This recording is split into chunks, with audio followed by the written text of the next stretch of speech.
Ang mahiwagang pagpatay kay Carrie Farver at paano nakatulong ang digital evidence na basagin ang kaso. Si Dave Krupa ay nagtatrabaho sa isang auto repair shop sa Omaha, Nebraska. Noong panahong iyon, umaasa siya sa panibagong simula sa buhay.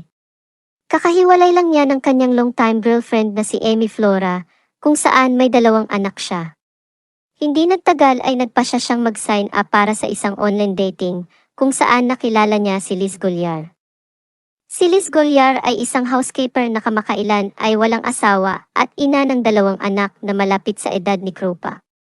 Nagde-date sila on and off ng mga 6 na buwan. Ilang buwan matapos makilala si Golyar, nakita ni Krupa si Carrie Farver nang pumasok siya sa kanyang tindahan. Nalaman niya kaagad na may kakaiba sa kanya. Si Carrie Farver ay 37 taon gulang at isang single mom at may isang anak na lalaki. Hiniling ni Krupa si Farver na makipag-date, kung saan napag-usapan nila na wala sa kanila ang naghahanap ng eksklusibong relasyon. Bumalik ang dalawa sa kanyang apartment at habang paalis si Farver maya-maya, may nadaanan siyang babae sa hallway. Ito ay si Golyar, na dumating nang hindi ipinaalam upang kunin ang ilan sa kanyang mga gamit. Ito ang pagkakataon ng pagkikita na hindi maaaring tumagal ng higit sa ilang segundo na magbabago sa takbo ng buhay ng 2 babae.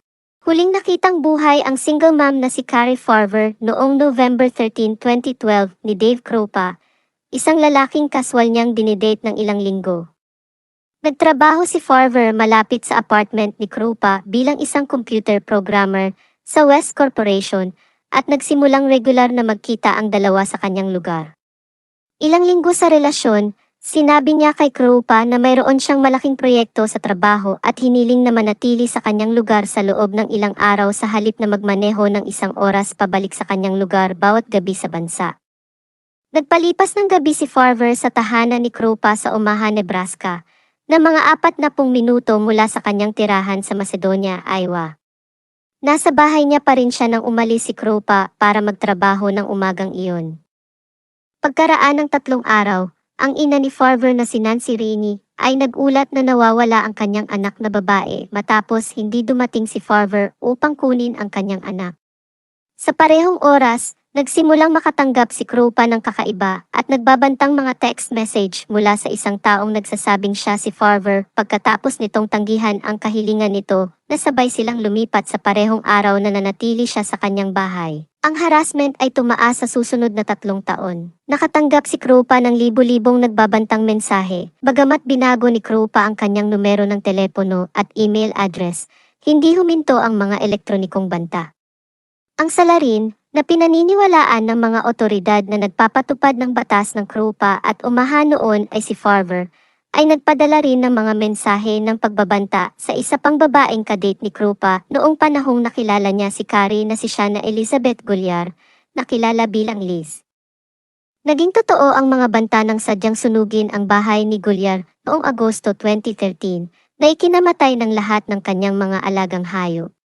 Nakatanggap sina Krupa at Golyar ng mga email na sinasabing mula kay Farver na nag-aangkin ng responsibilidad para sa sunog. Samantala, si Rainey ay nakakatanggap ng mga misteryosong mensahe mula sa mga social media account na pagmamay-ari ng kanyang anak na babae na nagsasabi sa kanyang ina na huwag siyang hanapin. Gayunpaman, hindi natunton ng mga otoridad sa pagpapatupad ng batas si Farver. Natukoy ng mga investigador ang mahiwagang messenger. Noong 2015, kinuha ng mga detective na may Pottawatomie County Sheriff's Office sa Council Bluffs, Iowa ang investigasyon sa pagkawala ni Farver.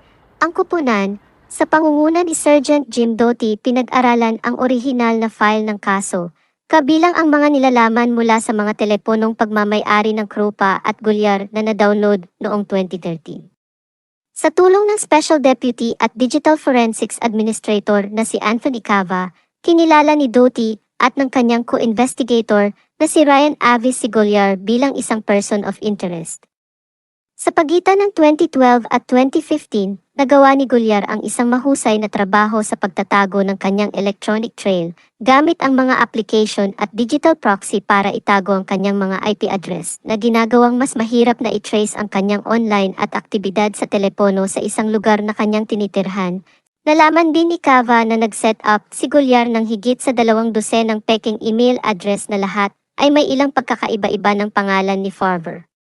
Gamit ang isang program na kanyang binuo, nagawa rin ni Cava na paliitin ang isang listahan ng mga nangungunang IP address na nakalink sa mga nagbabantang email na natanggap ni Krupa at Golyar. Isa sa kanila ang natunton pabalik sa bahay na nasunog. Higit pang katibayan ang kinukumpirma ang pagpatay kay Farver. Noong Disyembre 2015, nagkaroon ng kakaibang twist ang investigasyon ng barilin sa binti si Golyar. Sinabi niya sa mga opisyal ng pulisya na ang salarin ay ang dating asawa ni Krupa na si Amy Flora na umano'y nagnakaw ng baril ng kanyang dating asawa. Sinabi rin ni Golyar sa mga investigador na kumbinsido na siya ngayon na si Flora ay nagpapanggap na si Farver at siya ang nagpapadala ng mga harassment messages. Hinala ng mga investigador na kinuha ni Golyar ang baril ni Krupa, binaril ang sarili at sinusubukang ipin ang pamamaril at pagkamatay ni Farver kay Flora. Ang mga detective ay nagkunwaring naniniwala kay Golyar kahit na siya ang kanilang pangunahing suspect. Nakumbinsi nila si Golyar na tulungan sila na si Flora ang sisihin ang sarili. Di nagtagal, nakatanggap ang mga detective ng mga email na sinasabing mula kay Flora na natunton nila pabalik sa Golyar. Ipinasa niya sa kanila ang mga email kung saan inamin ni Flora ang pananaksak kay Farver sa kanyang sariling sasakyan. Nakita rin ng mga investigador ang mga bakas ng dugo ni Farver sa passenger seat ng kanyang sasakyan na na-recover mga isang buwan pagkatapos niyang mawala. Sa isang paghahanap sa tirahan ni Golyar, nakuha ni Doty at ng kanyang kupunan ang ilan sa mga ari-arian ni Farver, kabilang ang isang digital camera at isang camcorder na naglalaman ng video ni Farver na nag-uusap tungkol sa kung paano nasira ng isang tao ang kanyang sasakyan. Ang clip ay nakatatak ng oras 2 araw bago siya nawala. Makalipas ang isang taon, inaresto si Golyar at kinasuhan ng pagpatay kay Farver. Sinabi ng kanyang abogado na dinenay ng kanyang kliyente ang pagpatay kay Farver at binanggit na hindi natagpuan ng pulisya ang katawan ni Farver o ang sandata ng pagpatay. Bago nagsimula ang paglilitis na hindi hurado kay Golyar noong 2017, muling nagpahinga ang mga investigador nang bigyan sila ni Krupa ng isang tablet na pagmamay-ari niya mula noong nagsimula siyang makipag-date kay Golyar at Farver 5 taon na ang nakakaraan. Nakakita si Cava ng memory card sa tablet na nasa telepono din ni Golyar noong mga panahong nawala si Farver. Masusing nag-iskan si Cava sa libu-libong thumbnail ng mga tinanggal na larawan sa memory card. Natagpuan niya ang isang imahe ng isang paa ng tao na may tattoo ng isang Chinese character para sa salitang mother. Kinumpirma ni Rainey na ina ni Farver na ang kanyang anak na babae ay may parehong tattoo sa kanyang paa.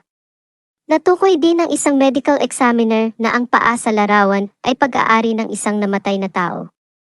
Noong Agosto 15, 2017, hinatulan ni Judge Timothy Burns si Golyar na nagkasala ng first-degree murder at second-degree na arson sa paglilitis noong 2017 at sinentensyahan ng habang buhay na walang parol at 12 taon para sa arson. Makalipas ang isang taon, nawala ng apela si Golyar. Siya ay kasalukuyang nagsisilbi ng habang buhay na sentensya sa isang bilangguan ng estado ng Nebraska.